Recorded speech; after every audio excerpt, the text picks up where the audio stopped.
My life turned into a nightmare when my mother gave me an ultimatum. I had to abandon the man I loved to marry my own sister's millionaire husband.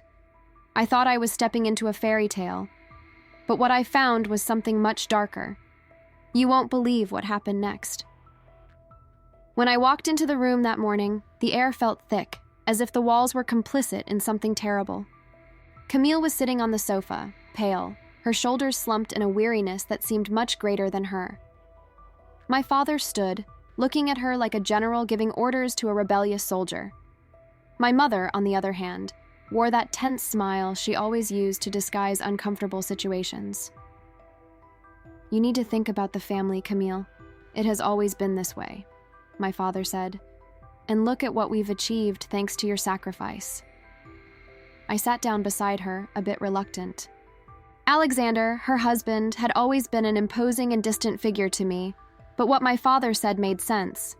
Camille had married him to save our family's business, and as difficult as it was, we had survived because of it. "Now it's time to pass the baton," my mother continued, her voice sweet but insufferably manipulative. "Camille, you deserve a break. Your sister can take on this responsibility. Alexander likes her." Camille looked up, and what I saw sent chills down my spine. Her eyes were red, but not just from crying. There was anger, exhaustion, and something else, perhaps a silent plea for help. When she spoke, her voice came out low but cutting. "Do you think this is some kind of contract that you can transfer whenever you want?" My father huffed, impatient. "Camille, we all made sacrifices. You had a good life with Alexander. Now we just want to protect the family." I expected her to explode, but what came next was worse. With a calm that was chilling, Camille began to unbutton her shirt sleeve. When she pulled the fabric up, I saw the bruises. Purple and green marks that seemed to scream. "What I had was this," she said, pointing to her arms. "And you want her, my sister, to go through the same?" Silence enveloped the room. My mother tried to say something, but Camille raised her hand, cutting her off. "I won't be part of this anymore. If you want to save the family, find another way. I'm out." In that instant, I realized something inside me was wrong. For years, I had admired my sister for her strength, but now I saw that this strength was built on a foundation of pain and abandonment. And yet, part of me felt offended. Part of me thought she was being selfish. After all, marrying a rich man wouldn't be so bad, would it? Camille stood up and left the room without looking back. And I was left there, caught between the world my family promised me and the nightmare she had just revealed. The following days felt like a silent storm. Camille locked herself in her room and only came out for the basics. My father, impatient, began spending more time in his office while my mother moved around the house trying to maintain a false normality. But between us, the silence spoke louder than any discussion. "You need to talk to your sister," my mother said one night while serving dinner for the two of us. "She listens to you, always has." "Is she right about anything, Mom?" I asked, surprised by my own boldness. My mother looked up, placing the dish on the table with a bit more force than necessary. "She's always dramatized things. You know that. Of course, Alexander isn't perfect, but what did she expect? He helped us, saved our home. That counts for something, doesn't it?" I didn't know how to respond. That night, I decided to go to Camille's room. I found her sitting on the floor next to her bed, surrounded by papers. It was a mix of divorce documents, old photographs, and medical reports that made me swallow hard. "What is all this?" I asked, feeling the weight of the atmosphere. She looked up at me, and for the first time in years, she seemed vulnerable, almost defeated. "It's my life, basically," she said, pushing some papers aside. "And now they want you to pick up where I left off." "That's not it," I started, but she interrupted me with a bitter smile. "Of course it is. They don't care about me, never have. Now it's your turn, and when you're shattered, they'll find another solution." I sat down beside her, feeling a mix of anger and guilt. I didn't want to believe that my parents could be so cold, but at the same time, I knew Camille never invented things. "Why didn't you ever tell me?" I asked, looking at the mark still visible on her arms. "Because you didn't want to hear," she replied simply. "You thought I was exaggerating, That life with Alexander was a privilege. Her words hit me like a slap. It was true. I had envied her, even when I saw the signs that something was wrong. I wanted to say something, to defend myself, but Camille didn't give me time. Now you need to make a decision, she continued. Either you follow what they want and ruin your life, or you choose something better. Not just for you, but for me too. Because if you do this, they'll use it against me, and Alexander will win. The gravity of the situation finally began to form in my mind. Alexander was not just a controlling husband. He was a dangerous man, with influence and power that could crush anyone who crossed his path. The next morning, during breakfast, my parents started again.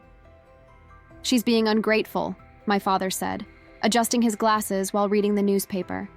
"She doesn't realize how much this cost all of us." "Camille won't last long with this illness," my mother added, in a tone that seemed more practical than cruel.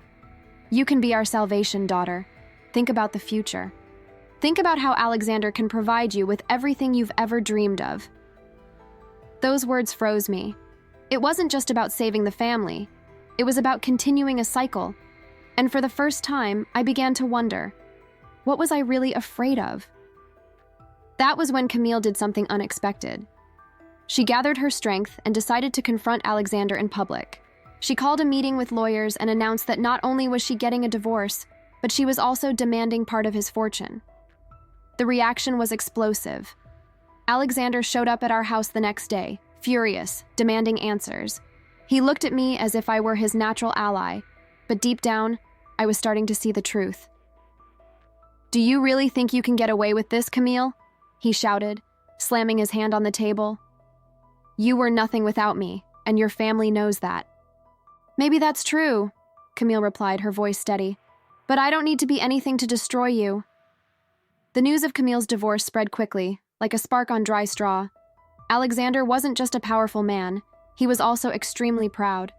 Seeing his wife rebel against him was something he couldn't tolerate. During their 4 years of marriage, Camille had endured his control in silence, but now her public denunciations were destroying his reputation. "She doesn't know what she's doing," Alexander said one night, sitting in our living room as if he still owned the place. "You're going to lose everything if you let this continue." I sat in the corner, watching the scene unfold, unsure of where to position myself. My parents seemed divided. My father was clearly terrified of losing the financial ties with Alexander, while my mother, though more cautious, still believed I could fix everything. "If Camille doesn't want to anymore, it doesn't mean we lose," my father said, trying to sound rational. "My other daughter is available." My skin crawled at the thought of him talking about me as if I were a chess piece. Alexander turned his gaze toward me, and the look he gave me made me shudder. It wasn't one of admiration or desire. It was the gaze of a predator examining its prey. "She's young," Alexander said slowly, rising from his seat. "Delicate. She doesn't have Camille's strength, but that could be an advantage." I was caught between nausea and rage. My mother, sitting beside me, squeezed my hand with a forced smile. "It would be an honor," she said softly, ignoring my expression. Camille learned about it the same day. She stormed into the house with fire in her eyes and threw a pile of documents onto the coffee table. "You want to push my sister into the jaws of the wolf?" she shouted, her voice echoing through the halls. "This is no longer your business, Camille," my father shot back, his patience clearly wearing thin. "It is my business when you want to destroy another person in our family to save your own neck." I remained silent, frozen in my place. Camille turned to me, her eyes pleading, "Please, don't do this. No matter what they say, Alexander isn't who you think he is." I knew she was right, but there was still a part of me reluctant to abandon the dream that my family had planted in me for years. Alexander was wealthy. He had connections. My life could be comfortable. But now, that dream was blending with the nightmares Camille was showing me. The following week, things worsened. Alexander began a campaign to destroy Camille. He leaked details about her illness, insinuating that she was mentally unstable. Old photos of her, distorted to appear compromising, started circulating. "Are you seeing this?" I asked Camille, showing her my phone. "Of course I am," she replied, unfazed. This is what he does. He destroys people who dare to challenge his control. The battle between them turned into an open war, and I found myself caught in the crossfire. Alexander began calling me constantly, insisting on meetings to talk. My father reinforced that I should accept. My mother told me I was the family's last chance. But the worst came when Alexander confronted me directly. He showed up outside my office, his luxury car parked at the curb. "Can I talk to you for a minute?" he asked, stepping out of the car and adjusting his suit. I approached cautiously, feeling my heart race. "I don't want to cause you any trouble," he said with a smile that felt more like a disguised threat. "But I think your sister is turning you against me for no reason. We can make this work. You have everything to be a perfect wife." The coldness in his voice sent chills down my spine. Before I could respond, he took my hand. "Camille already had her chance. Now it's your turn."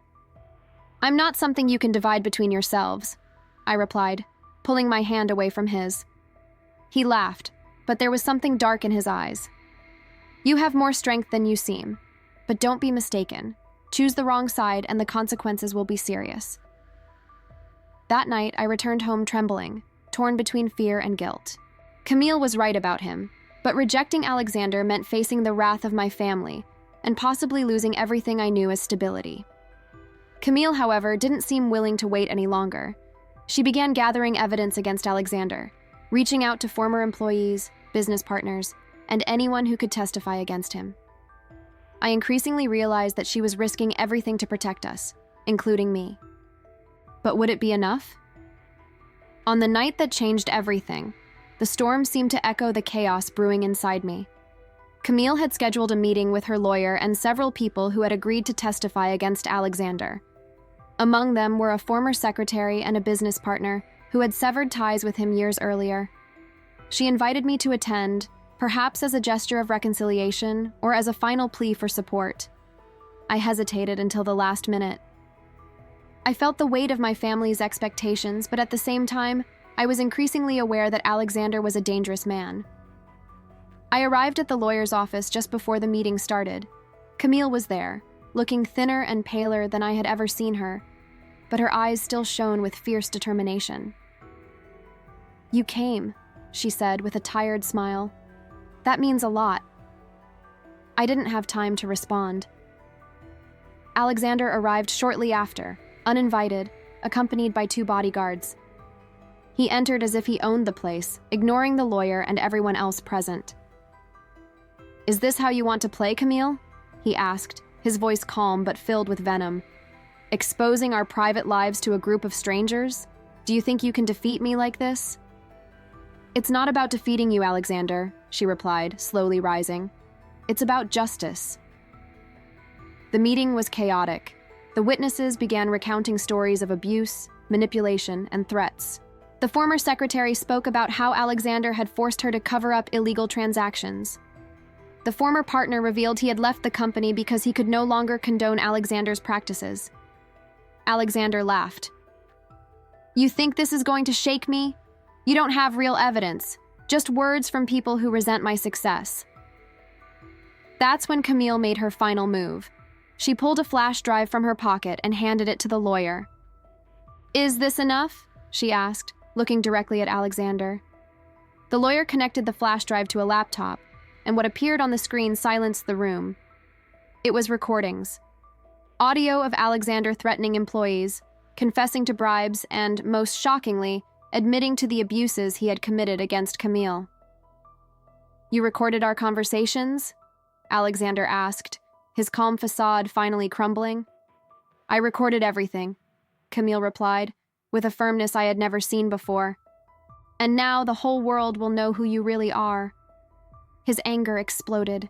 He lunged toward Camille, but her security team, hidden in the adjacent room, rushed in and stopped him. "It's over, Alexander," said the lawyer as he secured the USB drive. "I suggest you leave before this gets even worse for you." Alexander looked around like a cornered animal. Before he left, he fixed his gaze on me with an expression I would never forget.